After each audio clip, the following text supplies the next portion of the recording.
Hello viewers, welcome to my channel. I'm Hasham.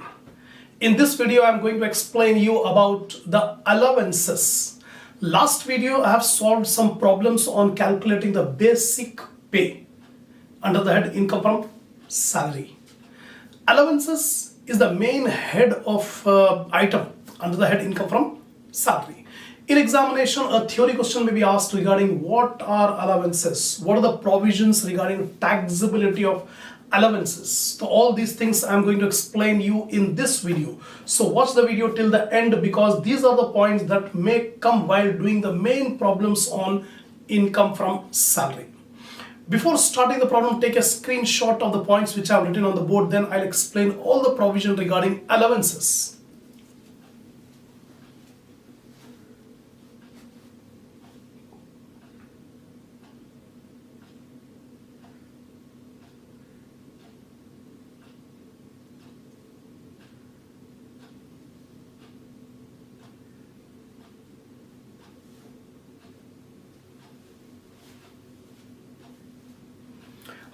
The meaning of the term allowance. Allowance is a fixed monetary benefit given by the employer to employee for a specific purpose. So apart from basic salary, many employers will give to the employees a fixed monetary benefit for a particular purpose. So for a particular purpose, a fixed monetary benefit will be given by the employer to the employees. That is called allowances. So always allowance will be for a specific purpose. Now the employer can withdraw allowance or increase or decrease. It depends on the employer. The employer can withdraw the allowance later or the employer can increase or decrease. From taxability point of view, employees can be categorized into special category employees and general category employees. From the taxability point of view. So first we'll discuss about special category employees. Who are there? So special category employees, allowances received by the following person is fully exempted from tax.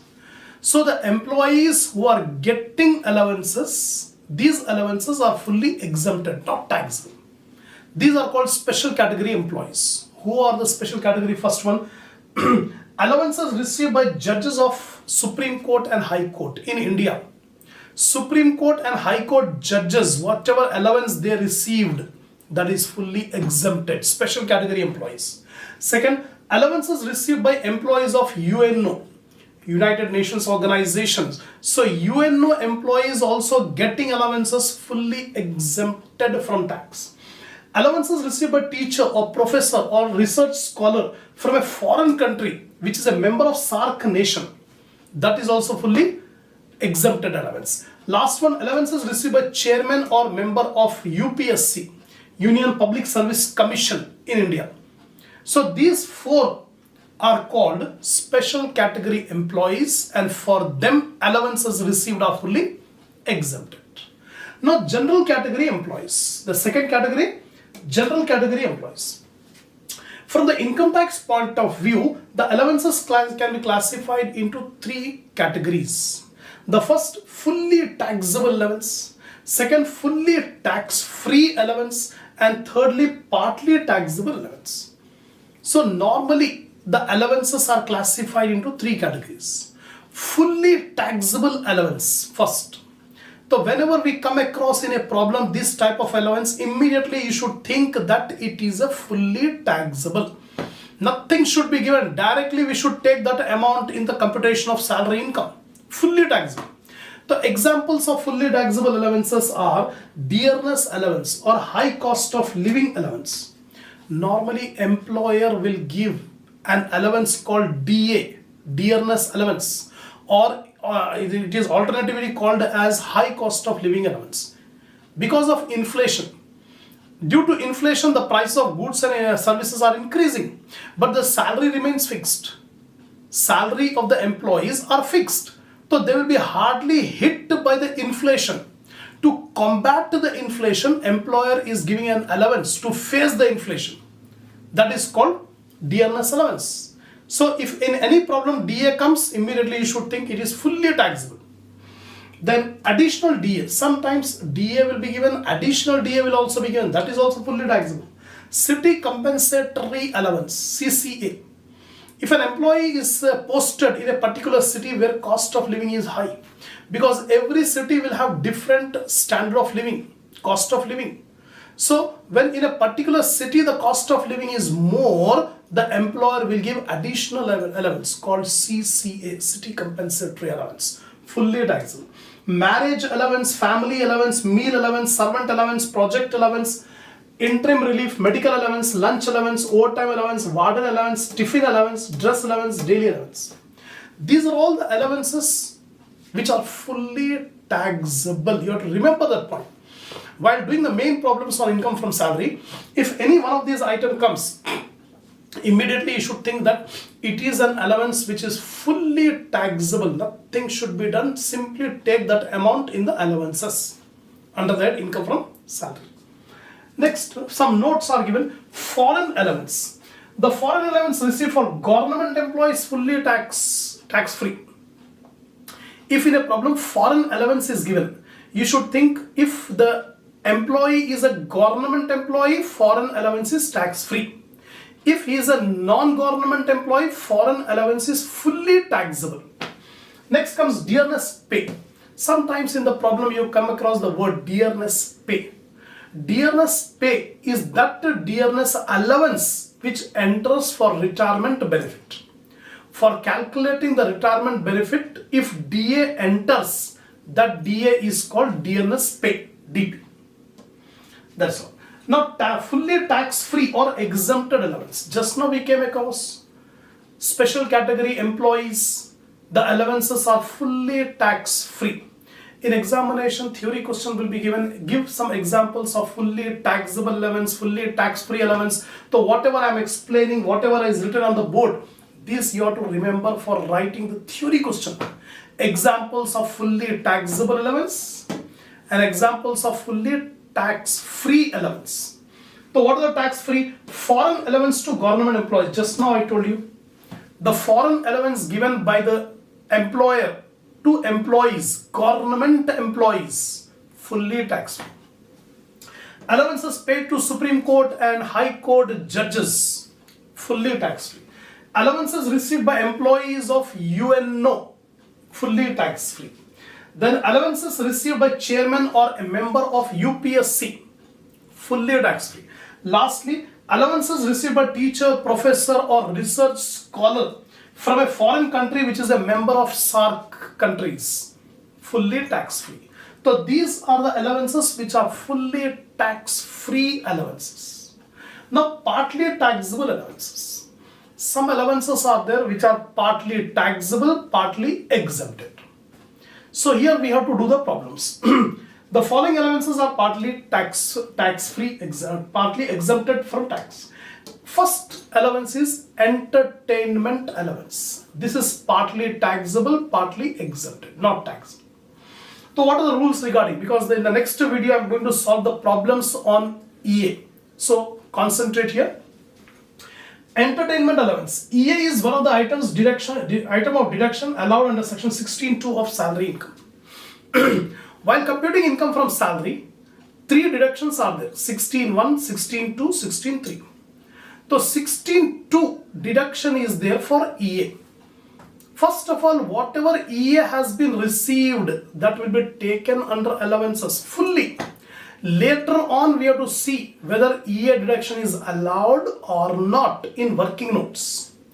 If the assessee is eligible for EA deduction, we calculate how much is the deduction allowed under 16(2) and take that deduction under section 16(2).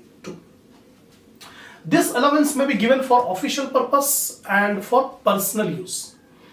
When allowance EA is given by the employer to the employee, it may be for official or it may be for personal. If the employer gives EA to the employee for official purpose, it is not an income. Because whatever EA is received by the employee is meant for official purpose. He is not getting any benefit. So EA received for official purpose should not be considered. It is not an income. If some amount is left, example, in the problem it is given employer has given 10,000 rupees as EA for official purpose. for official purpose. But employee has spent 8,000 rupees. Employee has spent only 8,000 rupees. Still 2,000 rupees are there with the employee. Then Income Tax Act says 2,000 rupees is taxable. Because he got 10,000 and he has spent 8,000, 2,000 remaining. That 2,000 is taxable if EA is given for official purpose. But EA given for personal purpose is taxable. Now EA is given for official purpose, it is not to be treated as income. EA given by the employer for personal purpose may be allowed as deduction. Now note, if nothing is mentioned in the problem, then we assume whatever EA is there, that is given for personal purpose, not for official. Then steps. How to give the deduction? Steps. Step number 1. Take the actual amount of EA received under the head salary. Under the head salary, we have the subhead allowance. Under that allowance, take actual year received. For example, during the previous year, the employee has received 50,000 EA. Complete 50,000, we take it under allowances. First step. Second, calculate exempted amount of EA in working note. Now come to working note. Find out how much is the deduction allowed under section 16(2). That calculations we have to do it in working notes. Third step, deduct the exempted amount of allowance under section 16(2). Now whatever amount you got in working note, that amount you give deduction under section 16(2).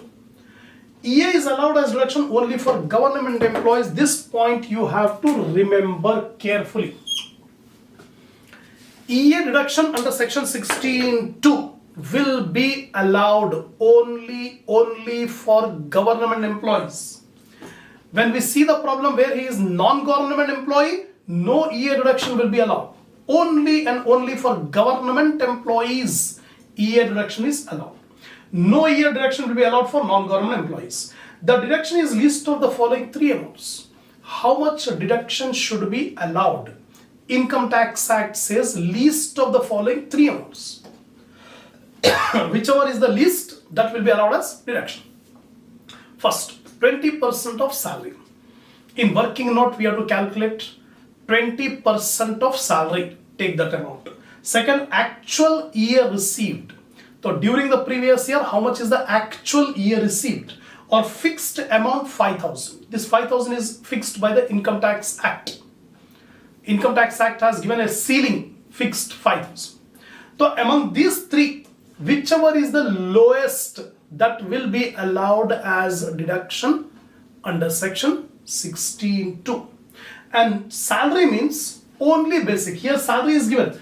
20% of salary we should take. So what do you mean by salary? Only basic salary we should take, not any other thing. Only basic salary. So 20% of salary, that's all. So these are the provisions regarding entertainment allowance. In this video, I have explained you about the meaning of the term allowance. Allowance is a fixed monetary benefit given by the employer to the employee for a specific purpose. This allowance can be withdrawn or increased or decreased by the employer. The allowances may be taxable or may be tax-free or partly taxable, partly exempted. For some people, allowance is completely tax-free. Example, High Court, Supreme Court judges and foreign allowance received by government employees, etc. Then for fully taxable allowances, I have given the list, complete list. Dearness allowance, then CCA, city compensatory allowance, project allowance, marriage allowance, meal allowance, medical allowance, lunch allowance, etc. These are all the fully taxable. Fully tax-free allowances, allowances received by High Court, Supreme Court judges, etc.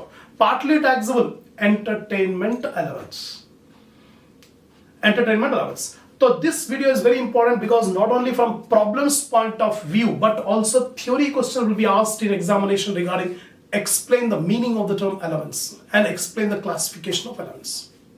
How? So just now we have completed the entertainment allowance. What are the provisions regarding the Income Tax Act regarding this entertainment allowance we have discussed. Now we are going to discuss the next important allowance, that is called house rent allowance.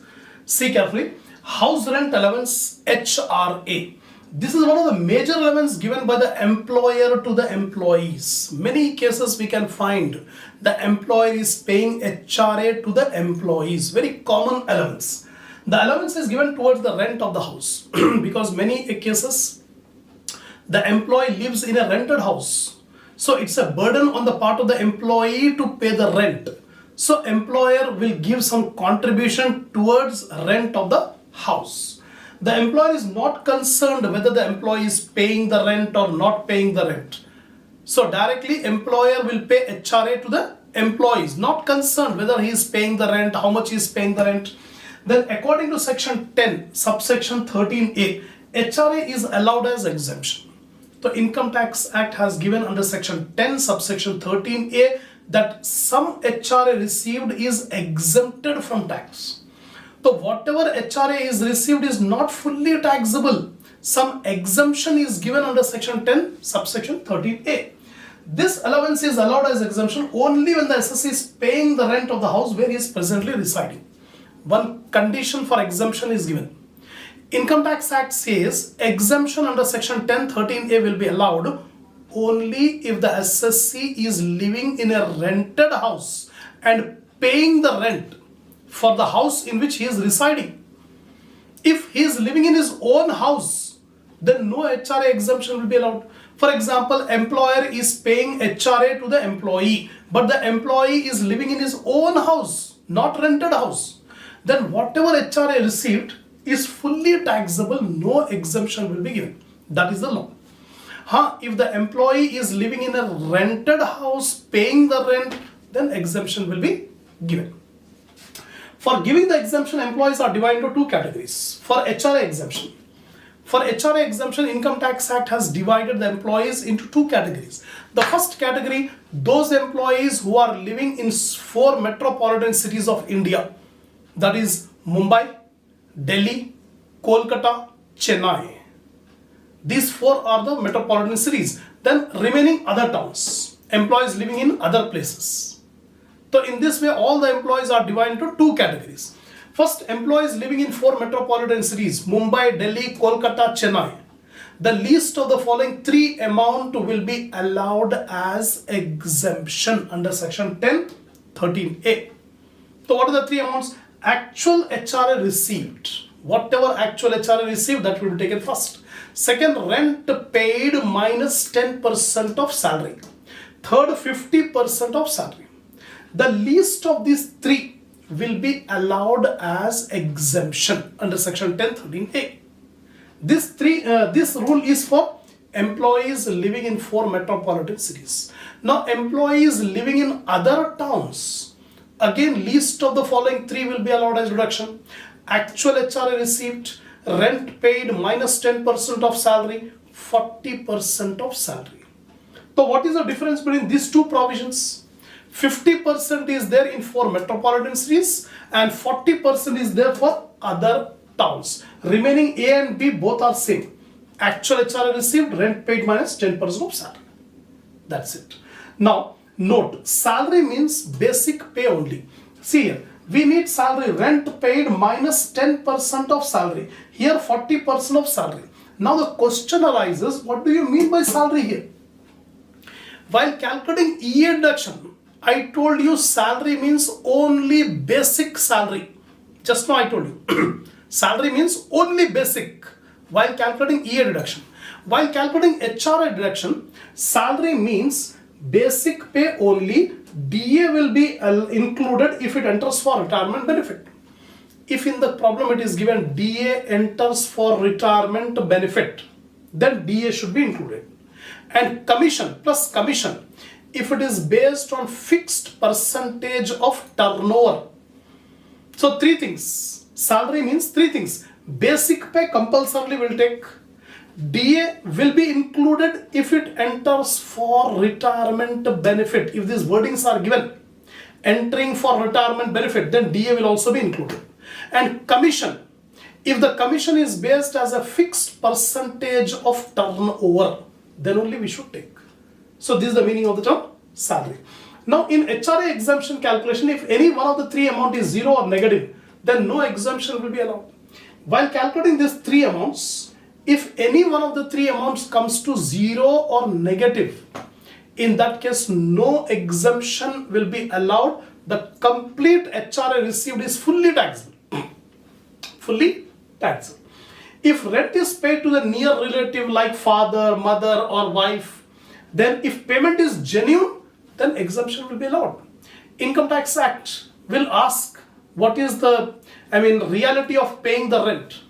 If it is paid to a near relative like father, rent paid to father, rent paid to mother, rent paid to wife.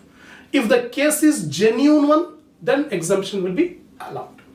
House is taken on rental basis. If rent is paid to the landlord but the house is not yet occupied, exemption cannot be given. If the SSC says, I have taken the house on rent, I have paid the rent but not yet occupied the house, Income Tax Act says no exemption will be allowed. Actual HRA received is fully taxable. That's it. So in this video, I have explained you about what do you mean by allowances, what are the different types of allowances, then EA, entertainment allowance, and HRA. In the next video, we are going to start the problems on EA, entertainment allowance, and HRA, house rent allowance. Again, briefly, I'll recap. EA, entertainment allowance, will be given either by official or personal. If EA is given for official purpose, not an income, not taxable at all. If EA is given for personal purpose, then exemption may be given. But exemption will be given only for government employees. So for EA deduction, we have to see whether government or non-government. If government employee is there, deduction will be allowed to the least of the following three. Actual EA received fixed to rupees 5,000 or 20% of salary. 20% of salary, actual year received, or fixed 5,000, whichever is least, will be allowed as deduction under section 16(2). And salary means basic pay only. That's it. While calculating HRA exemption will be allowed only if the SSC is paying the rent. If the SSC is not paying the rent, no HRA exemption will be allowed. So HRA, for computing HRA exemption, all the employees are divided into two categories. The first, employees living in 4 metropolitan cities. Second, employees living in other towns. We are not concerned whether government employee or non-government employee for HRA exemption, right? So if the SSC is getting HRA and paying the rent, then HRA exemption will be allowed to the least of the following three for 4 metropolitan cities. Actual HRA received, rent paid minus 10% of salary, or 50% of salary for 4 metropolitan cities. For other towns, same, least of the following three. Actual HRA received, rent paid minus 10% of salary, 40% of salary. Whichever is least will be allowed as exemption. The remaining is taxable. That's it. And salary means basic pay only. DA will be included if it enters for retirement benefit, and commission if it is based as a fixed percentage of turnover. That's it. Inshallah, we'll start the problems on EA and HRA in the next video.